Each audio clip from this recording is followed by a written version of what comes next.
Hey everyone and welcome back to Mind Spine tutorials. तो आज हमारा लास्ट वीडियो है रीजनरेशन का। हमने 2 वीडियो पार्ट्स ऑलरेडी देख लिए थे, ये 3rd वीडियो पार्ट है। तो रीजनरेशन में हमने लास्ट वीडियो में लोअर ग्रेड एनिमल्स में देखा था कि क्या एग्जांपल्स हो सकते हैं उसके और किस तरह से हो सकता है regeneration. Now we are starting in higher animals. तो इसमें सबसे पहले हमें पता है फिशेज, एम्फीबियंस, रेप्टाइल्स, बर्ड्स और मैमल्स पर हमें फोकस करना पड़ता है, उन्हीं को हम हायर एनिमल्स में काउंट करते हैं। तो फिशेज में जो आते हैं कहा जाता है कि अगर फिशेज की विंग्स को अगर कट कर दिया जाए या वो लॉस्ट हो जाए ड्यू टू एनी रीजन, तो वहां पर रीजनरेशन उनका कुछ हद तक देखा जाता है। एम्फीबिया में सैलेमेंडर और एक्सोल्यूटल का जो लार्वा होता है वो अपने लिम्ब्स को वो वापस से रिकंस्ट्रक्ट कर पाते हैं, टेल को भी रिकंस्ट्रक्ट कर पाते हैं। External gills, jaws, intestine, eyes, यहाँ पर उनके अंदर हमें रीजनरेशन देखने को मिल जाता है। टेल और फोर लिम्स जो होते हैं उनको रीजनरेट करने के लिए टेडपोल लार्वा में भी हमें एग्जाम्पल देखने को मिलता है। तो ये तो एम्फीबिया की बात होगी। इसके बाद रेप्टिलिया की अगर हम बात करते हैं तो जो लिजर्ड्स होती हैं इनके पास ये कैपेबिलिटी होती है कि अपनी टेल्स को शेड कर दे और लॉस्ट टेल की जगह पर वो नई टेल को रीजनरेट कर पाती है। हालांकि वो थोड़ी सी स्लाइटली डिफरेंट होती है ओरिजिनल टेल से, कलर में भी डिफरेंस देखने को मिलता है। तो ये एक चीज हमें लिजर्ड्स में देखने को मिलती है। देन बर्ड्स की बात करें तो कुछ ऐसे जेनरा होता है कि उसमें उनकी जो बीक होती है उसमें बर्ड्स अपने आप की बीक को रीजनरेट कर लेती है। मैमल्स के अंदर भी लॉस्ट पार्ट्स को रिपेयर किया जाता है मैमल्स के अंदर, और इनके अंदर लेस पावर ऑफ रीजनरेशन होता है। इतना अच्छे से पूरा ऑर्गन तो नहीं डेवलप कर पाते, हाँ, लेकिन छोटे मोटे जो वुंड्स आ जाते हैं उसमें हीलिंग देखने को मैमल्स में मिल जाती है। ये बात हो गई यहाँ पर कंप्लीट। अब ऐसे कौन से फैक्टर्स हैं जो कि रीजनरेशन को इन्फ्लुएंस करते हैं, उसके हम एग्जांपल्स देखेंगे और उसके फैक्टर्स को समझेंगे। पहला वाला जो फैक्टर होता है वो होता है फूड। अगर इंसान या कोई भी ऑर्गेनिज्म है अगर वो फूड अच्छे से ले रहा है तो उसके पास एनर्जी रहेगी कि वो रीजनरेशन को कर पाएगा। और फूड जो रहता है वो इतना खास तौर पे नहीं अफेक्ट करता रीजनरेशन को, लेकिन फिर भी थोड़ा सा एनर्जी देने तक जरूरी है। जो लॉस्ट पार्ट होता है can be regenerated in fasting individual also. ये भी देखा गया कि अगर मान लो कोई लॉस्ट पार्ट हो गया और वो इंडिविजुअल अगर फास्टिंग कर रहा है, उपवास रख रहा है, तो उस टाइम पर भी वहां पर हमें रीजनरेशन थोड़ा बहुत देखने को मिलता है और होता भी है। ऐसा नहीं कि कोई इंसान की डेथ ही हो जाएगी या वो रीजनरेट नहीं कर पाएगा अगर वो फास्टिंग कर रहा है या उसका वुंड नहीं हील होगा। ये सब चीजें हम समझ सकते हैं। अब यहाँ पर हमारे पास एग्जाम्पल है effect of starvation in Planaria.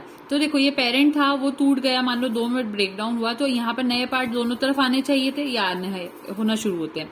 यहाँ पर ऊपर जो रीजनरेशन है वो वेल फेड कंडीशन में देखने को मिल रहा है। क्या वो आसानी से प्लानेरिया को खाना मिल रहा था तो वो किस तरह से जल्दी रीजनरेट कर रहा है। लेकिन यहाँ पर जो रीजनरेशन हो रहा है वो थोड़ा स्टार्व्ड कंडीशन में हो रहा है, उसको खाना प्रॉपर नहीं मिल रहा था। तो देखिए वो रीजनरेशन हो तो रहा है लेकिन थोड़ा छोटे टाइप का हो पा रहा है। समझ में आ रही बात? तो ये डिफरेंस होता है। अब मॉर्गन नाम के एक साइंटिस्ट थे 1901 में, उन्होंने प्लानेरिया को कट करा लॉन्जिट्यूडिनली और एक को फूड दिया, लेफ्ट पोर्शन वाले को, वही डायग्राम को अब एक्सप्लेन कर रहे हैं हम लोग, और राइट पोर्शन वाले को बिना खाने के रखा। दोनों पार्ट रीजनरेट कर गए, लेकिन जो राइट वाला पोर्शन में रीजनरेशन हुआ वो स्मॉल इन साइज था। ये मॉर्गन ने 1901 में एक्सपेरिमेंट किया था।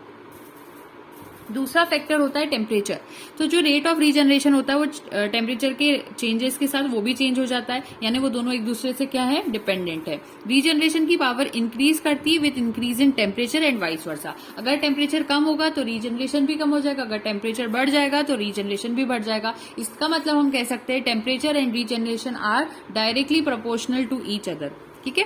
अब यहाँ पर ये स्टॉप भी हो जाता है लो टेम्परेचर पे, ये भी देखने को मिलता है। प्लानेरिया का रीजनरेशन 3 डिग्री सेल्सियस पे स्टॉप कर जाता है, और तेजी से कब होता है, जब 29 से लेकर 30 डिग्री सेल्सियस उसको मिलता है। लेकिन अगर 30 से भी ज्यादा अगर आप टेम्परेचर को बढ़ा दोगे, 32 डिग्री सेल्सियस तक चले जाओगे, तो रीजनरेशन लीथल हो जाएगा, यानी कि उस प्लानेरिया की डेथ हो जाएगी। वो डेथली साबित होगा, उसके लिए लीथल साबित होगा। ठीक है, ये टेम्परेचर का रिलेशन था। तो बहुत ज्यादा एक्सट्रीम पे भी टेम्परेचर नहीं जा रहा है। आप सोचे कि बहुत बढ़ाते जाएंगे तो भी रीजनरेशन होता जाएगा, ऐसा नहीं है। एक पर्टिकुलर टाइम तक ही वो चीज देखने को मिलती है। थर्ड हमारे पास आ जाता है रेडिएशन। तो जो ब्लास्टेमा था, मैंने आपको पढ़ाया था ब्लास्टेमा क्या होता है। तो जिन स्टूडेंट्स ने प्रीवियस के 2 वीडियोस नहीं देखे उनको थोड़ा कंफ्यूजन होगा, इसलिए ब्लास्टेमा वाला वीडियो देखना जरूरी है। तो अगर ब्लास्टेमा को हम ट्रीट करते हैं अल्फा रेस के साथ, वहां पर जो रीजनरेशन प्रोसेस होता है वो स्टॉप कर जाता है, बिकॉज इट प्रिवेंट्स माइटोसिस।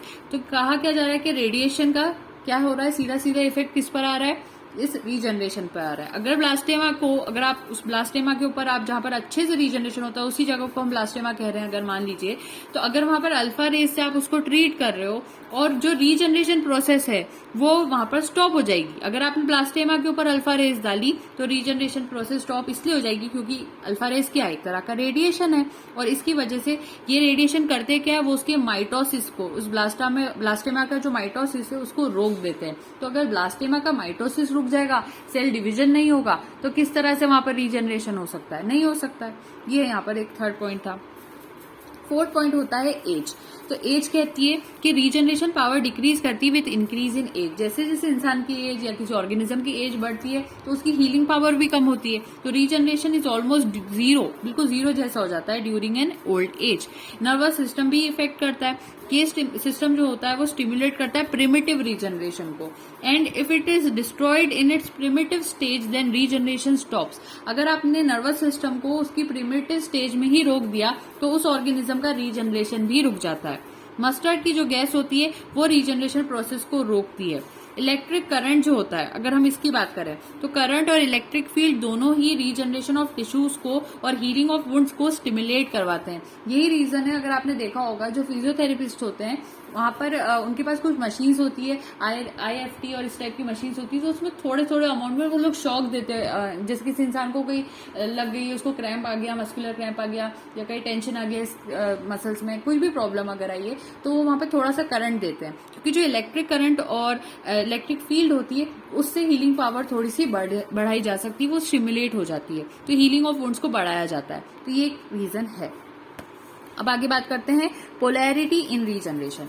ये थर्ड मतलब पॉइंट्स हमारे इफेक्ट्स जो थे, फैक्टर्स जो थे जो कि इन्फ्लुएंस कर रहे थे रीजनरेशन को, वो कंप्लीट हो गए। अब हम लोग बात कर रहे हैं पोलैरिटी इन रीजनरेशन की। तो बॉडी ऑफ ऑर्गेनिजम्स जो होते हैं उसमें पोलैरिटी देखने को मिलती है by their parts organs in the same manner as polarity represented by animal vegetal in egg. आपने देखा होगा, मैंने आपको जब एग्स के बारे में पढ़ाया था तो उसमें बताया था कि एनिमल पोल और वेजिटल पोल होता है। वेजिटेबल नहीं करना, वेजिटल और एनिमल, ये दो पोल्स होते हैं। तो वो दोनों पोल्स एग में पाए जाते हैं। उसी तरह से देखा जाता है कि जब रीजनरेशन होता है ना, वहां पर भी दो पोल्स तैयार हो जाते हैं। पोलैरिटी देखने को मिलती है, दो पोल्स रहते हैं जब वो रीजनरेशन होता है। जैसे कि एक एक्सियल ऑर्गेनाइजेशन जो होता है is kept alive in new regenerated part. जो सेम एक्सियल ऑर्गेनाइजेशन है उसको बाकी रखा जाता है, हमेशा हमेशा बाकी रखा जाता है न्यू रीजनरेटेड पार्ट में। एग्जाम्पल, जो बॉडी ऑफ हाइड्रा होती है उसके पास हाइपोस्टोमल टेंटिकल्स होते हैं उसके एंटीरियर रीजन में। ध्यान देना, ये हाइड्रा की बॉडी है, इसके ऊपर वाले हिस्से में ये इसका एंटीरियर रीजन है। इस एंटीरियर रीजन में हाइपोस्टोमल टेंटिकल्स होते हैं, ठीक है। और जो इसका बेस होता है, बेस बिम्ब होता है, वो पोस्टीरियर रीजन में होता है। तो ये एंटीरियर रीजन पे टेंटिकल्स है और जो पोस्टीरियर रीजन है वहां पर क्या है, इसके पास बेस का बिम्ब है। तो यहाँ टेंटिकल्स कौन से वाले होते हैं, हाइपोस्टोमल टेंटिकल्स, और बिम्ब कौन सा होता है, बेस बिम्ब होता है, ठीक है। अब अगर स्टेम को कट कर दिया जाए 2 इक्वल हाफ्स में, आपने इस हाइड्रा के 2 इक्वल हाफ्स को तोड़ दिया, तो ऊपर अब यहाँ पर एक T1 हो गया, यहाँ B1 हो गया, और नीचे वाले में भी एक T1 हो गया और नीचे भी एक B1 हो गया, क्योंकि अब उसके पास भी तो एक नया बेस आएगा और इस नीचे वाले के पास भी तो एक नया टेंटिकल आ जाएगा। तो वो 2 में डिवाइड हो जाता है इक्वल हाफ में। तो जो पहला पार्ट होता है पोस्टीरियर और बेस बिम का, वो रीडेवलप करता है इनटू बेस बिम, और जो सेकंड पार्ट होता है एंटीरियर एंड का, वो रीडेवलप करता है एक हाइपोस्टोम को। यानी दोनों के पास जो जो कमी थी, ये पहले कर दिया, इसके पास टेंटिकल तो था तो ये बिम डेवलप कर लेता है, और इसके पास बेस तो था तो ये वाला पार्ट क्या कर लेता है, टेंटिकल को डेवलप कर लेता है। तो दोनों अपने कामों को पूरा करता है। हाइपोस्टोम और टेंटिकल्स यहाँ पर देखने को मिलते हैं। अब अगर स्टेम ऑफ हाइड्रा को 3 पार्ट में कट कर दिया जाए, अच्छा ये बन गया, ये होगी बात। अब अगर क्या हो रहा है, ये पोलैरिटी को शो कर रहा था। अब क्या हो रहा है, अगर हाइड्रा को आपने 3 पार्ट में कट कर दिया तो जो एंटीरियर फ्रेगमेंट होगा वो पोस्टीरियर एंटीरियर एंड भी बना लेगा और मिडिल पोर्शन भी बना लेगा, और उसके साथ साथ एंटीरियर पोस्टीरियर पार्ट को भी बना लेगा। ये इंपॉर्टेंट चीज है।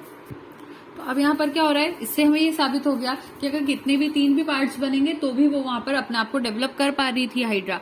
अगर एक हाइड्रोइड सेगमेंट को विद बेस टेंटिकल, जिसको हम हाइपोस्टोम एंड कहते हैं, उसको रिप्रेजेंट करते हैं T1 से और बेस को रिप्रेजेंट करते हैं B1 से, और अगर आप इसको T1 B1 वाले को अगर ऑक्सीजन के चैम्बर में रखते हो in such a way that it's T1 and is towards low concentration of oxygen. देखो क्या हो रहा है, T1 B1 वाला जो एक फ्रेगमेंट था वो पूरा का पूरा फ्रेगमेंट आपने कहाँ रख दिया, एक ऑक्सीजन चैम्बर में रख दिया। ठीक है, इतनी बात समझ में आती है। उसके बाद वो कह रहा है कि जो T1 वाला साइड था उसको आपने लो ऑक्सीजन की तरफ रखा, और जो B1 वाला साइड था आपने उसको हायर ऑक्सीजन जो कंसेंट्रेशन है उस तरफ रखा। तो ये ऑब्जर्व किया गया कि जो एंड था, ठीक है, जो एंड था जो कि towards high concentration of oxygen की तरफ था, यानी B1 की हम बात कर रहे हैं, ये B1 ही था जो कि हाई ऑक्सीजन की तरफ था। तो ये देखा जाता है जो हाई ऑक्सीजन की तरफ था उसके अंदर टेंटिकल्स डेवलप कर गए, देखो यहाँ टेंटिकल्स डेवलप होते हुए दिख रहे हैं, और जो बेस डिस्क थी वो डेवलप कर गई in the end present towards the low concentration of oxygen, और जो वाला हिस्सा, जो T1 वाला हिस्सा लो ऑक्सीजन की तरफ था उसने वहां पर बेस का बिंब बना लिया। This shows that the polarity of both and is become reversed. अब यहाँ पर ये देखा जा रहा है कि जो पोलैरिटी थी वो यहाँ पर रिवर्स हो गई, क्योंकि अभी हमने क्या बात की थी कि जो T1 वाला हिस्सा होता है, T1 वाला हिस्सा टेंटिकल्स बनाता है और B1 वाला हिस्सा बेस बिम बनाता है। लेकिन ऑक्सीजन की कंसंट्रेशन की वजह से जो B1 था, जो हायर ऑक्सीजन की तरफ था, अब उसने यहाँ पर टेंटिकल्स बना लिए, और जो लो ऑक्सीजन की तरफ जो हमारा T1 वाला हिस्सा था उसको बनाने क्या चाहिए थे, उसको टेंटिकल्स बनाने चाहिए थे, लेकिन अब उसने बेस बिम बना लिया। तो यहाँ पर पोलैरिटी जो थी वो यहाँ पर रिवर्स हो गई। तो यहाँ पर आपका रीजनरेशन टॉपिक पूरी तरह कंप्लीट हो जाता है। यहाँ पर अगर ऑब्जेक्टिव क्वेश्चंस की थोड़े से डिस्कशन कर ले, जैसे ये पूछा जा सकता है कि रीजनरेशन किसने, कौन से साइंटिस्ट थे जिन्होंने डिस्कवर किया था। तो मैंने सबसे पहले लेक्चर में बताया था, उनका नाम था ट्रेम्बले। ट्रेम्बले ने सबसे पहले रीजनरेशन को डिस्कवर किया था। रीजनरेशन को सबसे पहले कौन से एनिमल के अंदर डिस्कवर किया गया था, अगर ये पूछ लिया जाए तो ये भी आपको पता होना चाहिए कि सबसे पहले हाइड्रा थी जिसके अंदर रीजनरेशन को देखा गया था। फिर एक क्वेश्चन आता है कि अगर एनिमल है उसके पास कैपेसिटी है कि वो डेवलप करे पूरी की पूरी बॉडी को एक स्मॉल पार्ट से, इस प्रोसेस को क्या कहते हैं। तो कंफ्यूजन कैसे क्रिएट करेंगे, वो रीजनरेशन का एग्जांपल भी डाल देंगे, रिस्टोरेशन भी कह देंगे उसको, रिजुविनेशन भी कह देंगे, इप्टोमॉर्फोसिस भी कह देंगे, लेकिन आपको याद रखना है इसका आंसर क्या हो जाएगा, रीजनरेशन हो जाएगा। तो यहाँ पर रीजनरेशन पूरी तरह से कंप्लीट हो जाता है। Thank you so much and don't forget to like, share and subscribe. Happy learning.